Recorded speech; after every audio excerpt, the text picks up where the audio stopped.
Welcome back, everybody, to Last Month in Security. We've got a pretty interesting show, some big things happening in cybersecurity right now. Welcome back, Ryan Golden and Ben Carr.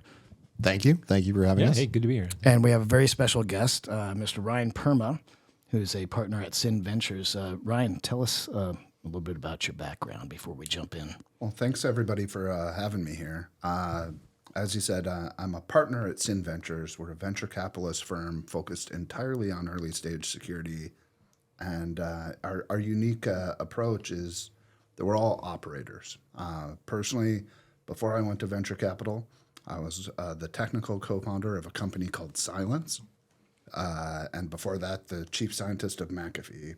With 25 years building both offensive and defensive technologies, I bring a different perspective to the way that young security companies are built. Cool. And I think you guys had just announced, right, that you had closed a new fund, I think this week. Is that correct? Absolutely. This week, we announced our $100 million seed fund, which is the largest in the United States, dedicated entirely to seed stage security companies. Yeah, congratulations. Yeah, congrats. Fantastic. That's huge.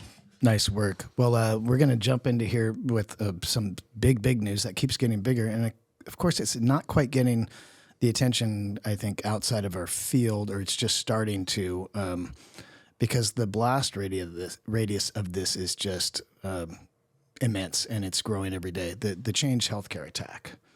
American Hospital Association CEO Rick Pollock said a couple of weeks ago that this attack on Change Healthcare, and this was before we even knew the full impact of this yet, was probably the most serious incident of its kind leveled against a U.S. healthcare organization.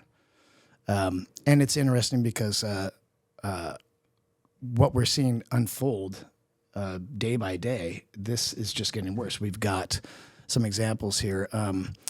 United Health, the parent health company of Change Healthcare, announced they're pouring $2 billion into recovery efforts, and that does not include, administrative kinds of problems with the payment processing and stuff that we're experiencing. That's a big dollar amount, don't you think? Yeah, I think it's actually. I think they've actually increased that to $3.3 billion. So it's a pretty big number, right? Yeah, it's good, and it's undoubtedly going to increase just with time. Is that something you typically see in a budget for an organization of that size? This is definitely outside of scope of what they anticipated. But again, they're still finding fallout that needs to be remediated here. So that number is not going to go down. Okay, so that's just a patient zero to pun it here a little bit. There's a lot of downstream damage going on. So we're seeing, a healthcare provider, large one in Massachusetts, is recording about $24 million a day in losses. They can't get reimbursed. That's the biggest thing. So just to set this up, Change Healthcare processes healthcare payments for thousands of healthcare providers across the country. Mm-hmm. A lot of money moves through healthcare. We all know how expensive healthcare is. So we're talking about billions of dollars a day moving between providers, insurers, service providers. This has been extremely disruptive. I mean, $24 million a day for even a large regional healthcare provider is a significant hit to operations. Even beyond that dollar amount, my sister-in-law works for a very large healthcare provider in South Dakota, and the day that this hit, all things stopped. Mm-hmm. The inability to bill and code made it such that they were unable and had to stop everything but emergency services. They just simply had to stop. Yeah, the estimates I saw said that 1 in 3 people in the United States were affected by this, right? Like 1 in 3 people, right? You think about blast radius from that, like think about another incident that we've had that's potentially had a larger blast radius. I mean, I'm not sure there really is one, right? And I don't think we really know the full scope of the long-term potential impact. Oh, no, it's trickling out, day by day here. Just to put some context around the scope of this for you. So how could it affect 1 in 3 people in the country? Some of the kinds of people who are being in organizations that are being affected by this. So one of the biggest nursing home operations in the U.S., Peterson Healthcare, filed for bankruptcy following this attack. They just couldn't get paid. Right. I think that's an important point. Kind of to your point, it's really just moving money. Like this isn't some exotic type of attack on some infrastructure that 5 people can develop. This was just the inability to process claims, and it has such a wide-reaching impact that it just brings to light that everything that we do is so interconnected. Yeah, that an attack on anything has downstream. But before this attack, most people had never heard of change, and it became important because it was such an interconnected player. Every industry has players like this. Absolutely. And banking, it's swift, right? 100%. Like it happens no matter where you are. There's an interconnected infrastructure on the backside that tends to be very large, tends to have a lot of antiquated systems behind it, right? And it's just not been addressed as a primary concern, right? Because it's not something we see every day, right? It's not the General Motors or the Visa or MasterCard. It's not the name brand you see. It's something under the surface. But the impact of that really huge. Very far-ranging. And just the sheer fact that everything is electronic now, it's actually created more choke points, right? So more places where this is potentially vulnerable to kind of knock the whole system down. And one more I'll just throw out on the 1 in 3 people. So an example would be a Naperville, Illinois man was able to just pay for his medication out of pocket because the insurer wasn't able to pay for it, and he ended up hospitalized. So I mean, this is how far down the chain this has gone from just a payment processor getting attacked. Yeah, I wouldn't be surprised if on some level, if somebody actually does the research later and tracks it down and does the investigations, that it wouldn't surprise me to find some deaths as a result of that relation to this. I think we talked about this on the last podcast, right? That the increase, it was, on an average on the Medicare side, if you're going into the hospital, it was like 2 out of 100 people have a terminal, they pass away, right, event. But in a issue involving ransomware, that goes to 3 out of 100, right? Which doesn't seem like a lot, but that's a huge increase, right? Like percentage-wise, that's a massive impact. A single percent of the United States is 3 million, right? I think the broader impact of that too is really the impact to pharmacies, right? Where I think a lot of that study was about sort of the impact to a hospital system and diverting ambulances and emergency care, but the amount of medication in this one dwarfs, the impact of medication here. It's not even not getting really paid. It's the amount of medication that didn't get shipped, didn't get moved, didn't get processed, right? And so if you're a diabetic and you can't get your insulin, what's the potential impact to you, right? And so, in the event, in the incident, if you go back and look at, through kind of the cycle of events that happened, eventually there's an indication that they paid about $22 million in a ransom, right?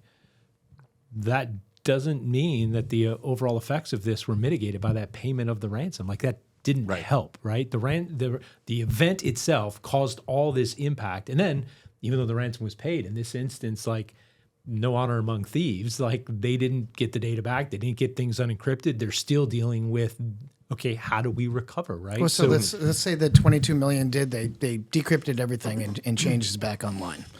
That did nothing to mitigate all this downstream. Yeah, there's kind of the information that happens as a result of the pre-event, right? And then there's the post, right? Like how do you do all the recovery? So you're right. Like everything that happens is kind of the impact of the issue itself, right? We can kind of equate this to what happened with the bridge incident that happened the other day, right? Like there's all the stuff that happened, the instantaneous impact of that bridge going down, but then there's all the effects of trying to get the infrastructure back up. I mean, that's a very critical way to look at it. I mean, do you agree, Ryan? Like it's the same thing. When you look at supply chain, any one of those disruptions has, to your point, the immediate effect. But and if you take the bridge, stopping things coming in and out of any harbor is going to have immense chain effects. It's not just things coming into Baltimore, but all of the shipping lanes that train lines that go out of Baltimore. Now, all those goods start going slower and slower and slower, have to find alternate ports. In this same situation, all of that medication that didn't go out is going to negatively impact the bottom line, or impact the bottom line pharmaceutical companies, of pharmacies, as well as the individual the individual people who weren't able to get their medication. And then ultimately, of course, all of these costs at some point are passed on to Consumers. the consumer. Yeah. Right. If you think about it structurally, one of the biggest problems that we've had in the industry has been supply chain issues, right? No matter what the threat is from a cyber side, the supply chain is just this immense problem that we see down level impacts from. But every company is a supply chain to somebody else, right? And so even if you get down to the consumer, if you have an employee that's a critical employee for you and they can't get their insulin, and either just they can't come onto the job for a certain amount of time because they're in the hospital, or they have a terminal event as a result of it, like then the company they work for has an impact and they're a supplier to somebody else. So it's this very cyclical, circular process where we're all tied in. And so I mean, what is critical infrastructure, right? Is healthcare critical infrastructure? Like I would wager that this raises the case that this is critical infrastructure. Absolutely. And even within that, finance being critical infrastructure. During COVID times, we got really aware of the physical elements of supply chain, how it affected manufacturing, distribution. There are a lot of digital parts of this supply chain that are equally important and equally need to be considered for that whole process to continue. Well, not that there wasn't enough problems to deal with. So workarounds, right, and then resolving the situation and then getting everything back to normal, and then good, here come the lawyers, right? So we're already seeing lawsuits rolling in against United Health Group, Change Health Group, Optiv. There's actually I think we were talking about this earlier. There's actually a website where you can go to and join the larger lawsuit that's potentially going to be released against Change Healthcare. Yeah. They're building a class action case right now. And So. any class action will have some sharks to the water, to the blood there.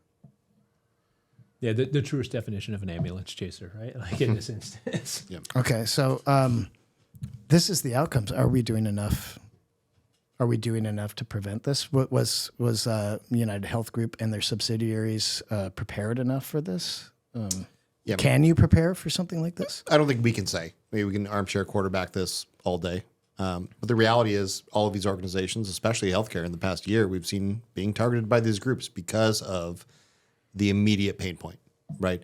If it's a lay in wait espionage type of a campaign, that's one thing. But something that denies somebody a prescription medication, you got to pay a ransom, which is kind of what we saw initially. So can all of the organizations do better to prevent and hunt and stop these threats? Absolutely. But also, what regulation and assistance from the federal government to stop this stuff from happening is there? Legislation moves too slow. Absolutely. And so we're seeing the U.S. Department of State is now offering $10 million for any information on the identities or location of any persons associated with Black Cat Alfie, who is purported to be the attacker in this case, including their affiliates, activities, or information of any links to foreign governments and stuff, which we covered a little bit. But Ryan, do you think that actually moves the bubble at all? Like a $10 million bounty? Like I would just want to call out for everybody, if you haven't been paying attention, that's less than half of the ransomware paid by the affected entity. The interesting part is ransoms do work. That's why paying a ransom in terms of finding the criminals, it's the same general principle on why they continue to do this. Are they the only thing we should be doing? Absolutely not. We've taken strides in cooperating internationally with folks. One of the biggest challenges we have is if this turns out to be a state-sponsored attack, there's no simple law enforcement mechanic for that. Even knowing through the bounty in this case, if we don't act on it, if we can't act on it, it's a really challenging situation. And that $10 million, maybe it comes out and we find these guys, But what stops the next person from doing that? Well, they're incentivized, right? I mean, that's really the problem with this is we've talked about this a lot. It's a business venture, right? And so as you turn into a business venture, they look for the quickest way to profit. I mean, it's almost as you know, instead of trying to fix everything you have, it's how can you run a little bit faster than the guy that's behind you, so you know you're not the guy getting attacked. But the more ransoms get paid, the more they see a quickness to it. And I think in this specific example, unfortunately, the criticality of the healthcare industry, if I was on that side of the house in a criminal venture, I would look and say, well, they're definitely going to pay here, right? Like the impact's large enough, life and limb, like I'm going to go after this more. Yeah, they know that when they have a big fish on the hook, they can ask for more and receive it. And typically underfunded, right? I mean, isn't that your experience also, like the healthcare side? Like there are just segments of the industry where they tend to be less well prepared to handle some of this stuff. Well, like this target probably is highly profitable. Most of the United States healthcare system is nonprofit, right? So they definitely don't have the kind of resources that to drop $2 billion on recovery efforts if you're a healthcare provider in a regional. But it's important to consider that the $2 billion or $3.3 billion is recovery efforts post, not the ransom asked. If they knew that they could spend some billion dollars, I'm surprised that the ransom was only $22 million. Yeah, so to be clear, I think that money is the money that they're reimbursing the providers, and hopefully they'll recapture that. But the full amount of like what it's actually going to cost to fix this problem, I don't think anybody's put a real figure on that. No, right? we won't know for years, right? And I think you won't know the blast radius for a long time, right? Like I think they're still trying to figure this out and like what all the downstream, like all the interconnected impacts. So Change Healthcare is going to have money that's a result of this that's been a loss, but also all their downstream third parties are going to have money that's a loss as well. You've already mentioned some that have gone out of business as a result, right? So yeah, it's amazing because the recovery always seems to be more than the ask from the operator, the CISO in seat saying, I need this for my budget next year. But strangely enough, like that doesn't seem to move the bubble. It's one of those that, as you said, there's a lot of underfunded security operations and a bunch of different segments. And even, the bell curve of the haves and the have-nots within any space. This one in particular, because it was so integral, shouldn't have been. It should have been a have rather than a have-not. But a lot of times, and we've seen this year after year after year, nobody thinks to move that up the priority list until a critical event. Well, and again, this is a business that is in business to be profitable, right? So you're only going to spend what you need to spend. And to your point before with the $2 or $3 billion in recovery costs, and they only netted $22 million supposedly in a ransom demand. So attackers are taking notes on this, right? They're observing. Again, I think to Ben's point is we're not sure that $2 to $3 billion. It sounded like it was what was being advanced to ease the pressure on some of the downstream providers for claim processing, and ultimately, I believe those will be reimbursed back to them from the insurance providers. Which is another topic I don't think we've necessarily discussed, is like, what is the cyber insurance implications, not only to the broader organization, but as a whole? I can imagine there's a lot of actuarials sharpening pencils on the fallout from this, and everyone will see increased. Yeah, what does it do to the cost of premiums. insurance, right? I mean, like insurers can pay out, but you see this with hurricanes or natural disasters, right? Like, yeah, the insurer pays out, but then everybody's premium goes up for the next several years. You've seen them saying we're going to stop providing this insurance in some states Carve-outs as well. And Carve-outs we've seen. Top lines on So coverage. interestingly enough, there was some reporting on this where insurers were actually looking to make changes because right now they have exclusions for war, acts of God, those kind of things, right? And so to your point earlier, like if they can attach it and bond this and say that, okay, the actor was actually state sponsored, well, now this enters digital cyber warfare. They want to extend that warfare designation to get out of that coverage if they can identify it as a state-sponsored area, right, or related to state-sponsored. So, I mean, that should concern every company out there because how do you prove that it wasn't, right? Like that's going to be really, really hard. Well, and there's, it's easy to assume that there's potentially a dual nature to some of these ransomware attacks that, they do maybe serve a geopolitical, kind of purpose for some adversarial nations and stuff like that. But it doesn't have to be that, Russia didn't have to tell Black Cat to go change healthcare, right? But there's a certain level of tolerance. We don't know where that level is. Certainly, there's the wind up the attack group and let them go cause havoc. Put some state-sponsored borders on where they can act without worry.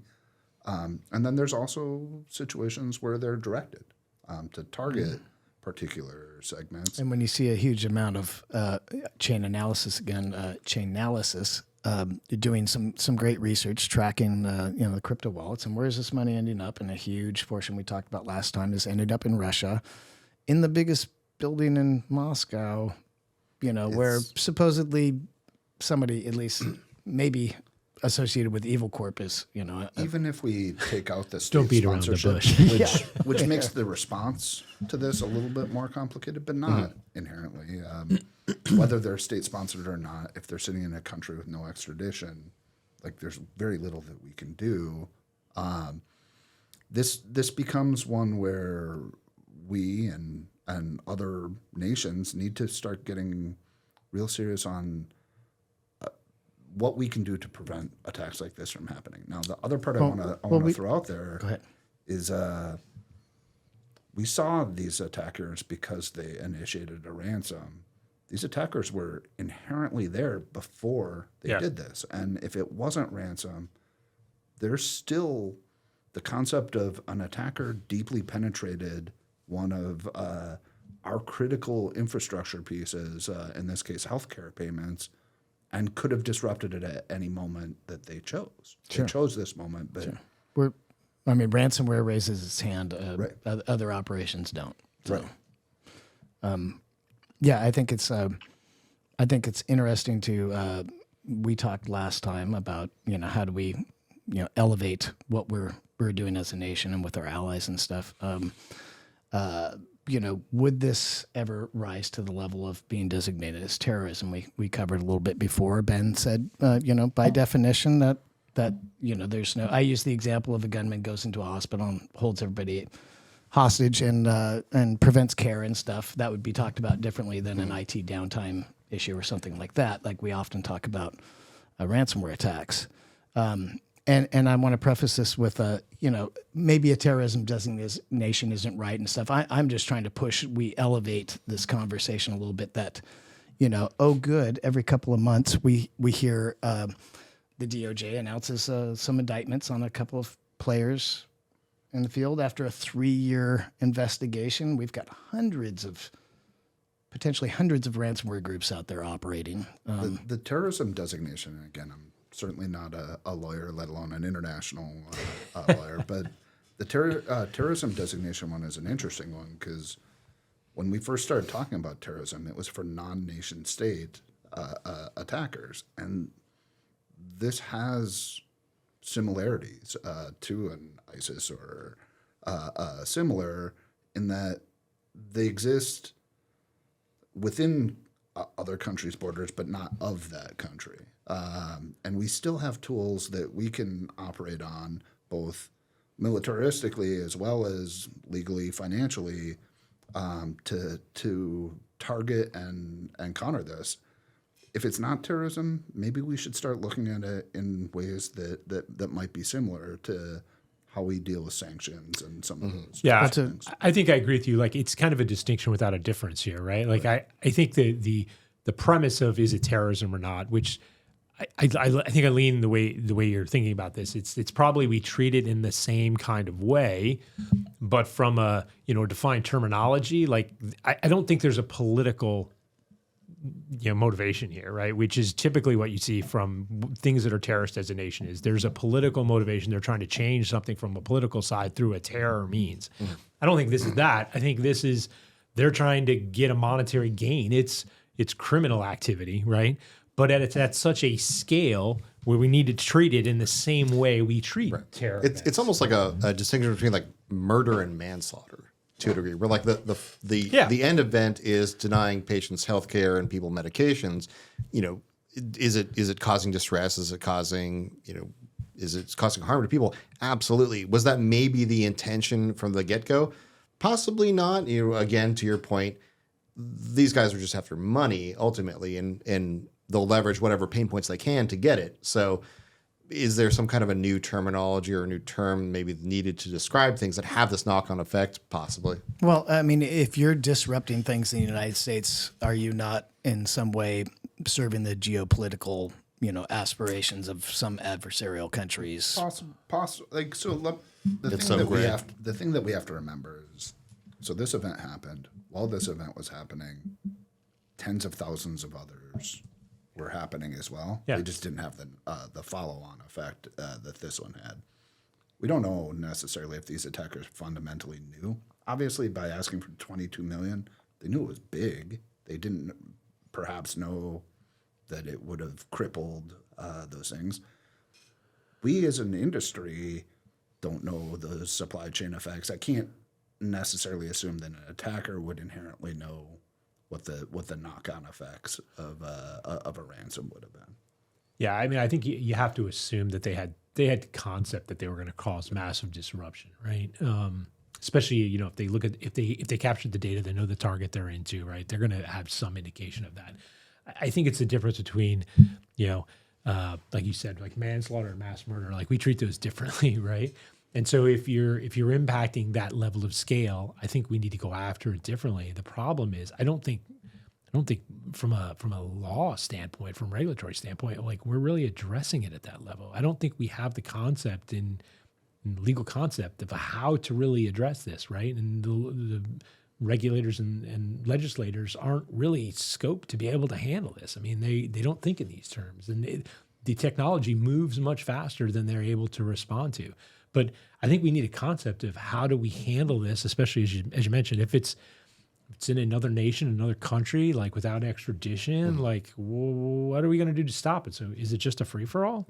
Well, and where does it broach the line? Like where does that? Okay, well, if you're sponsoring this, if you're allowing it to occur, you're part of the problem. We're going to address that as well. To be fair, a fair amount of ransomware comes from countries that we are already very heavily sanctioning. So. Right. Yeah. Well, maybe if TikTok made ransomware, we'd speed up regulation against it. So. We'd block the video, but allow the activity. Yeah. Well, just for a little clarification, since our last conversation, I looked up.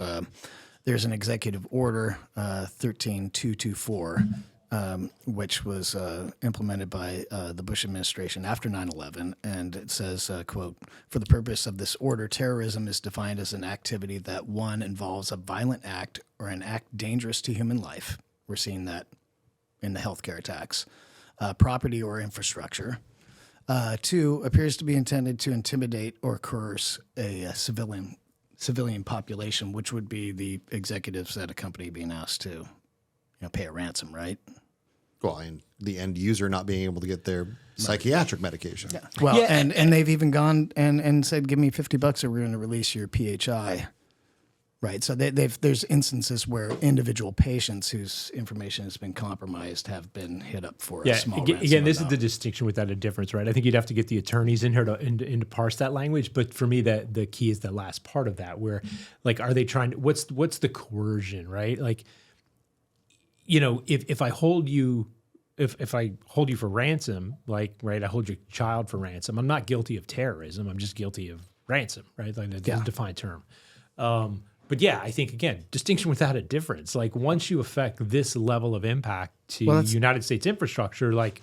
That's a good point. Is it a matter of scale then? Do? Is that the difference between manslaughter and mass murder? One thing I will throw out there, and this is in no way blaming the victim, but we do have to own a bit of our own destiny here. We have to be building for resilience because here's the reality. If it becomes terrorism, if the only people who can respond to this is the U.S. government, that means insurance isn't paying out. That means that we are sort of pushing that need to others, and that doesn't solve for the immediacy of we need to get back online and remain. Yeah. So to that point, I think it's there are 3 or 4 ways you could look at an event like this happening, right? It could be what it was, which was we're holding you for ransom, you make a payment, and hopefully we'll let your stuff go.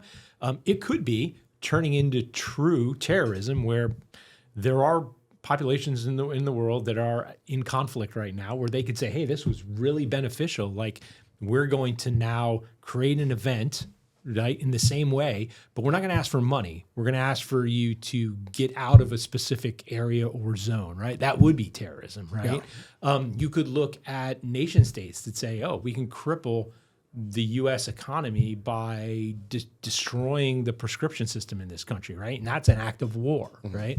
So does the result of any of those things like differ? No, it's the same result, right? It's just the motivation is different. And so, to your point, how do we get more resilient, right? And I struggle. Like, we saw Colonial Pipeline happen, we saw SolarWinds happen, we now see this happen. And as a CISO, at each one of these things, I sit there and I go, why aren't we really creating lasting change? And I don't know. Why aren't we creating lasting change? Like, why aren't we responding to this differently? This is one of those ongoing challenges. Obviously, there's more than a little bit of complexity. We have so many different environments, and all of them have some degree of unique needs. We don't necessarily know all the interconnections, but this is one where getting that sense of being a good neighbor,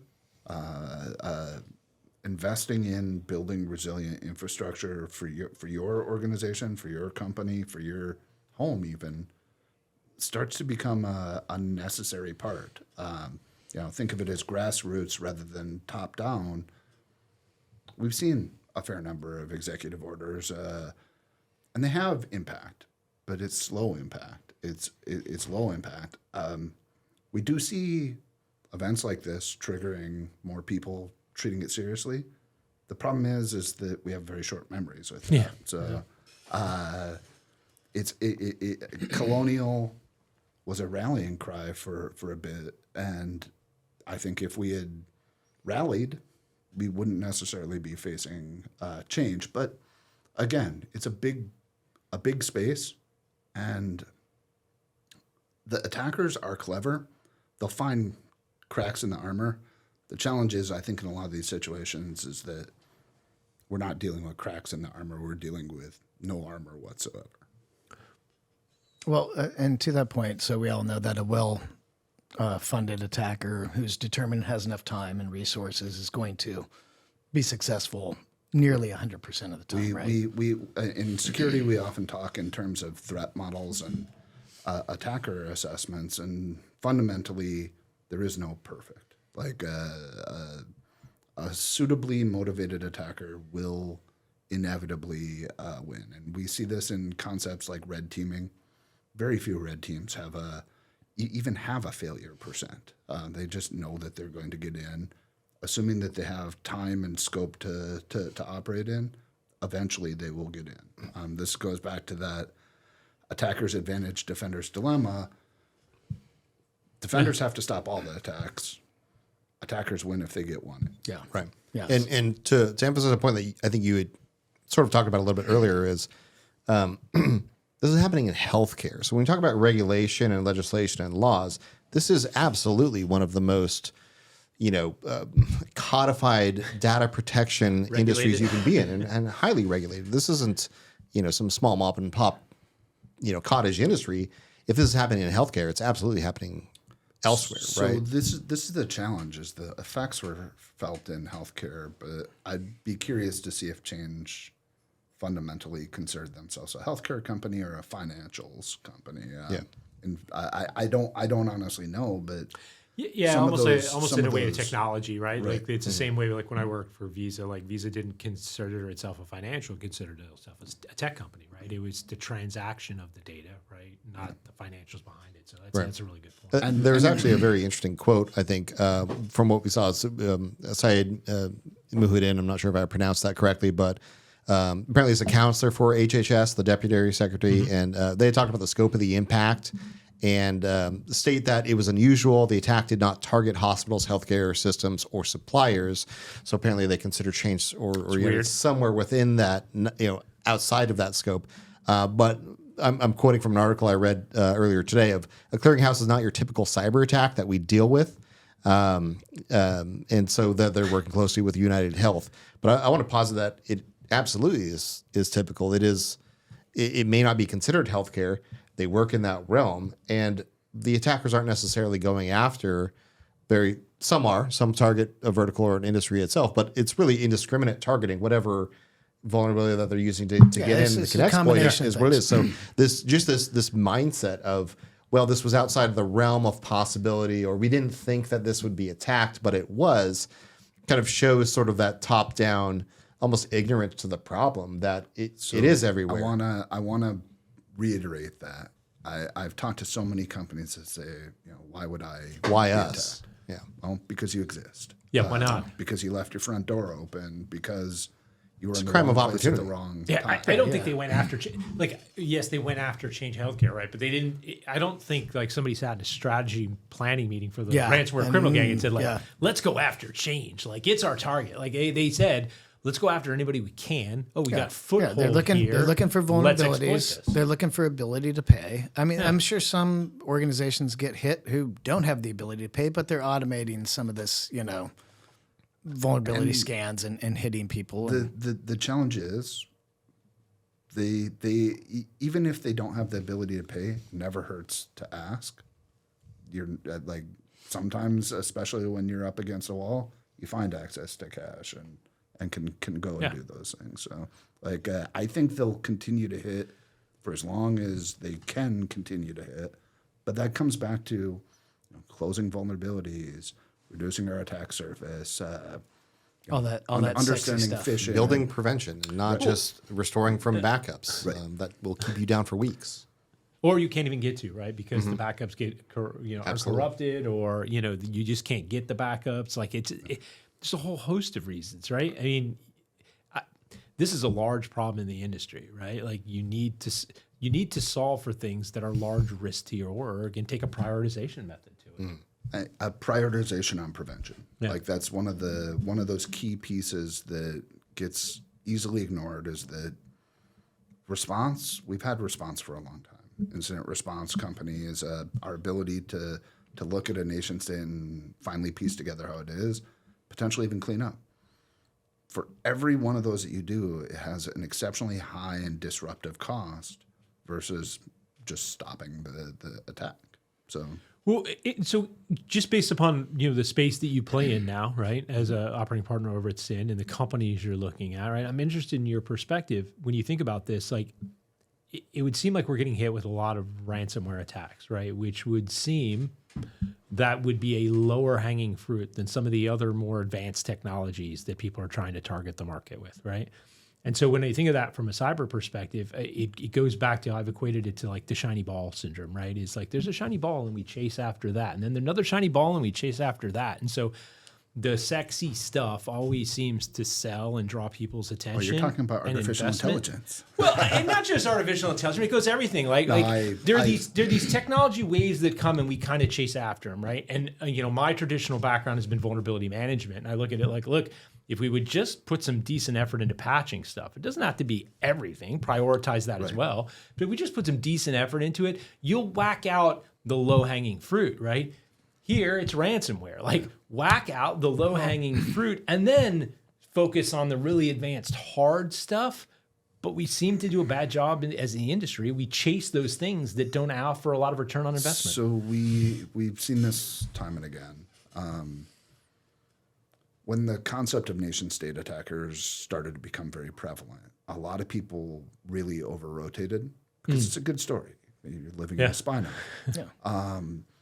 The core reality is most attacks aren't nation-state. They're not even that sophisticated, and blocking and tackling solves. We think we do a better job at blocking and tackling than I think many of us really do.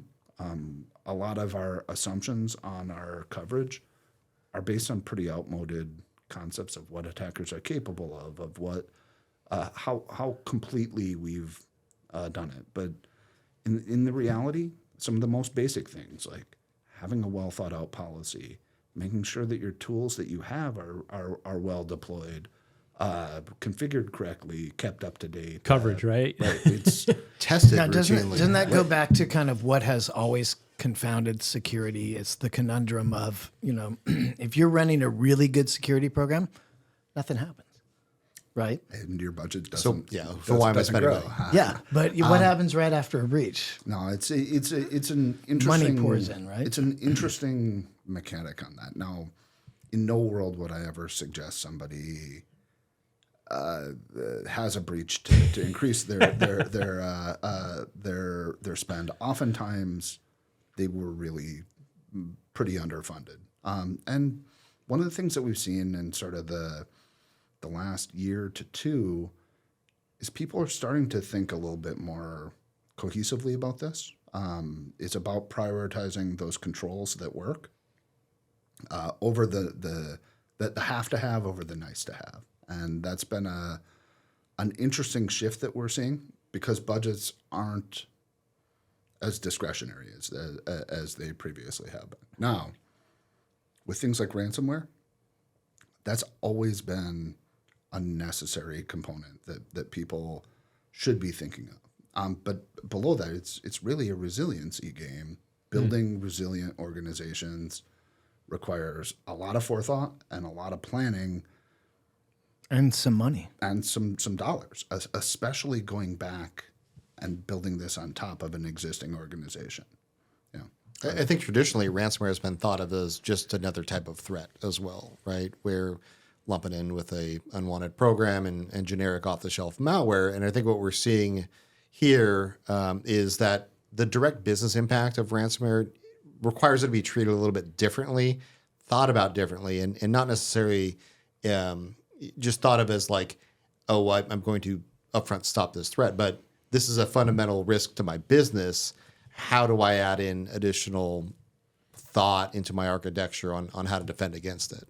No, being a little bit proactive here goes a long way.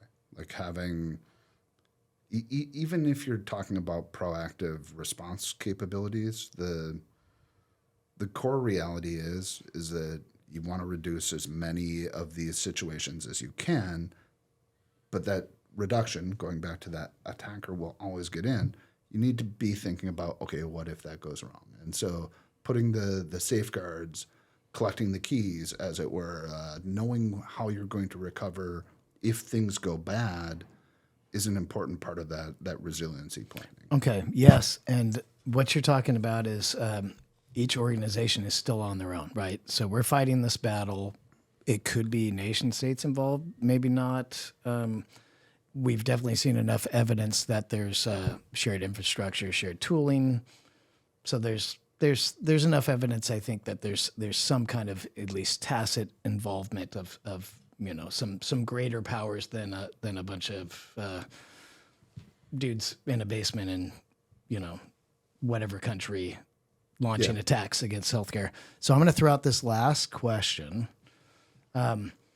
And kind of a big picture thing. Okay, attacking hospitals, attacking the healthcare system and stuff, putting lives at risk.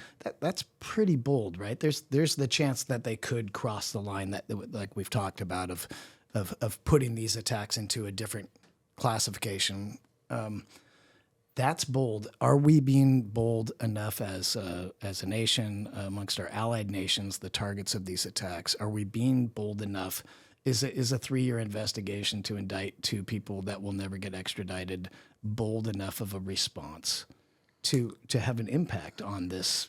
The problem is and I think you hit on it, is that we're talking about defense from an individual island where we're all our own islands, but we're thinking about the attackers in the same general concept. The stopping the black cat group is going to stop ransomware. And that's not fundamentally true. It doesn't stop the reason that ransomware works, whether it's unpatched systems or people click on anything. It doesn't stop the reason that bad guys do it, which is ransom pay. And there's untraceable or very close to untraceable ways to facilitate payments. As a country, we need to be thinking about how we stop classes of threats, probably more than chasing down individuals. We're not there yet. Like from a national dialogue, from an international dialogue, I don't think we're capable of having that bigger, more mature conversation. So right now, I think the tools that we do have are go chase individuals, and yes, individually think about how we're going to do this. One of the ones that I think will probably start driving this is if this does start getting classified as terrorism or a nation state concept, if insurance stops paying for it, that cost will drive action. And I think there's oftentimes a big economic driver on what this forces this to become a very squeaky wheel. Now, things like change, I think, go a long way towards being squeaky. Until it starts having real material impact on more than a few balance sheets, it will continue to just be squeaky and not get the oil that it needs. I think it's needed, regardless of if it's, to your point, bold or not. I can't. The efforts that are done by international coalitions of law enforcement agencies to at least put a little bit of pressure here on some of these actors is. I'd rather have it than not have it, even if it isn't maybe the effect that we all hope. It has to happen. So right. There's something else have to be happening in parallel. And to your point, these groups, a few of them might be might come under some pressure from legal organizations. Some of these groups will disband after they've been made public. We've seen this happen before, where too much press is actually a bad thing sometimes for these groups, because then they get the full maybe brunt of some of these international efforts targeted towards them. So they don't disappear. They obviously go into the ether and restructure and come back. And freelancers work for other organizations and affiliates. So again, it's necessary. Is it going to solve the problem? No. It's kind of an all hands on deck thing, and every little bit will help to maybe make the cost not worth it, which is ultimately what, to your point, changes things. All right. Fantastic conversation. Thank you, gentlemen. Again, check out halcyon.ai.